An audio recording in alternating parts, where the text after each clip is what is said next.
हमें ऐसा लगता है कि हम कोई काम खुद से कर सकते हैं और बाद में हमें रियलाइज होता है कि अच्छा होता अगर मैं किसी की गाइडेंस ले ली होती।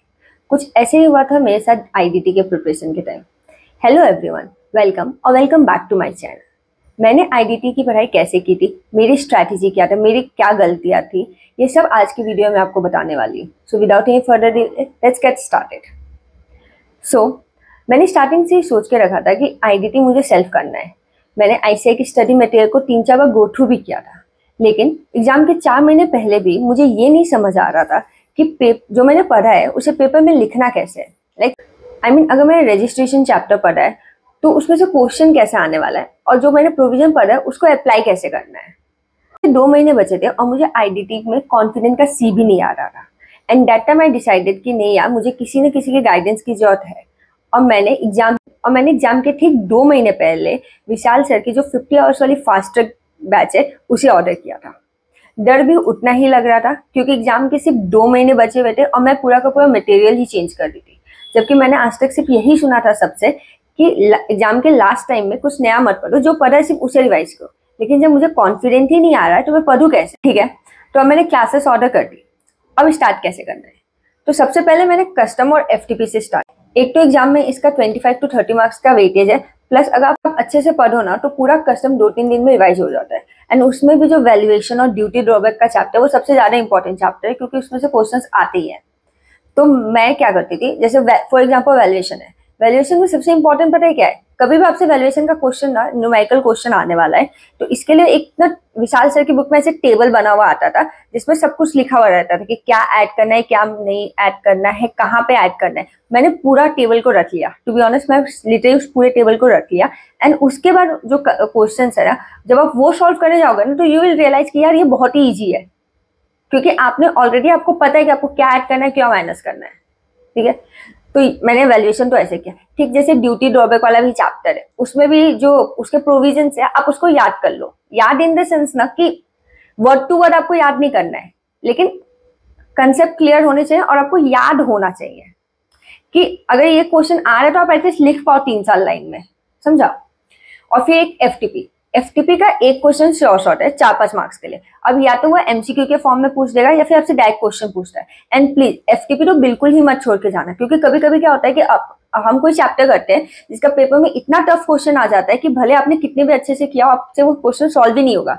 लेकिन एफटीपी के केस में कैसा है कि अगर आपने एफटीपी किया है ना, उसके बहुत ईजी क्वेश्चन आते हैं। एमसीक्यू भी जो आता है ना, उसका सबसे ईजी एमसीक्यू अगर किसी चैप्टर का होता है ना तो वो एफटीपी का होता है। तो एफटीपी अच्छे से करके जाना। इनफैक्ट पूरे कस्टम और एफटीपी को हल्के में बिल्कुल भी मत लेना। ऐसा मत करना कि ऊपर ऊपर से पढ़ लिया, क्योंकि वो चैप्टर से जो आपको एग्जाम्शन दिलाने में हेल्प करने वाले। यहाँ पे ना वो 20-80 वाला कंसेप्ट है कि कस्टम एफटी में 20% एफर्ट लगाओ और 80% रिजल्ट लेके जाओ। ठीक है, अब आता है जीएसटी।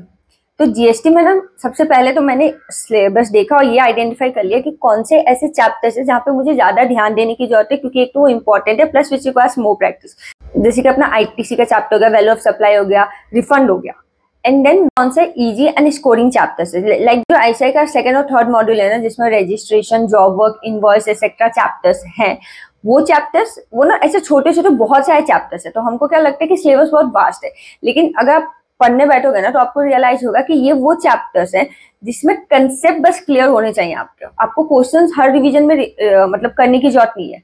तो इन चैप्टर्स के लिए मैंने सिर्फ विशाल सर की जो चार्ट बुक होती है उसे ही रेफर किया था। मैं चार्ट बुक से कंसेप्ट पढ़ती थी और क्वेश्चन सॉल्व कर लेती थी। चार्ट बुक से कंसेप्ट पढ़ा, फिर क्वेश्चन सॉल्व कर लिया। और मैंने क्वेश्चन भी सिर्फ फर्स्ट रिवीजन में सॉल्व, 2nd 3rd रिवीजन में तो मैं सिर्फ उनके चार्ट बुक से कंसेप्ट पढ़ती थी। और उनके चार्ट बुक में भी पता है क्या, एक चैप्टर एक पेज में पूरा का पूरा कवर है।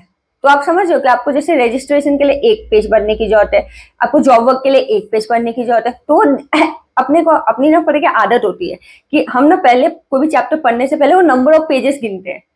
तो अब जैसे आपको दिख रहा है कि रजिस्ट्रेशन 1 पेज का चैप्टर है, आप नहीं पढ़ोगे? ऑब्वियसली पढ़ोगे यार। तो ये जो चीज है ना, और अगर कुछ बच्चों को ना ये भी डाउट होता है कि अरे यार 1 पेज में कैसे कवर कर लिया, सब पक्के से पक्का कुछ ना कुछ छूटा हो, 1 पेज में कैसे सारे कंसेप्ट कवर कर लिए, कुछ ना कुछ जरूर छूटा होगा। पर ट्रस्ट मी, चार्ट बुक में सब कुछ कवर है यार, सब कुछ मतलब सब कुछ कवर है। और फॉर एग्जाम्पल अगर 1-2 चीज नहीं भी कवर है ना, तो आप जब पहली बार क्वेश्चन करने जा रहे हो ना, उस टाइम पे आपको खुद ही क्लियर हो जाएगा कि क्या कवर नहीं है। और आप उसी टाइम पे लिख लेना कंसेप्ट बुक, चार्ट बुक में। क्लियर? सो बेसिकली कहने का ये मतलब है कि जो बड़े चैप्टर्स है, जो मॉड्यूल 1 के चैप्टर्स है, उनके लिए पूरा का पूरा नोट पढ़ो, सारे क्वेश्चन सॉल्व करके देखो। लेकिन जो छोटे छोटे चैप्टर्स बहुत सारे हैं, उनके लिए आप सिर्फ चार्ट बुक पढ़ो, या फिर कोई भी ऐसा नोट ले लो जो बहुत ही ज्यादा कंसाइज हो। प्लस आईडीटी एक ऐसा सब्जेक्ट है ना, आपको जहाँ पे चीजें याद करने की जरूरत नहीं है, यहाँ पे आपके कंसेप्ट क्लियर होने चाहिए, और क्लियर इन द सेंस कि आप इसको अपने वर्डिंग्स में भी लिख के आ सकते हो, क्योंकि मोस्टली ना प्रैक्टिकल ही क्वेश्चंस आते हैं। तो प्रैक्टिकल क्वेश्चंस तो डायरेक्टली सॉल्व करने, तो उसको सॉल्व करने के तो आपके कंसेप्ट क्लियर होने चाहिए, और जो थोड़ा बहुत उसके एक्सप्लेनेशन देना होता है, तो वहां पे अगर आप अपने वर्डिंग्स में भी लिख के आ सकते हो।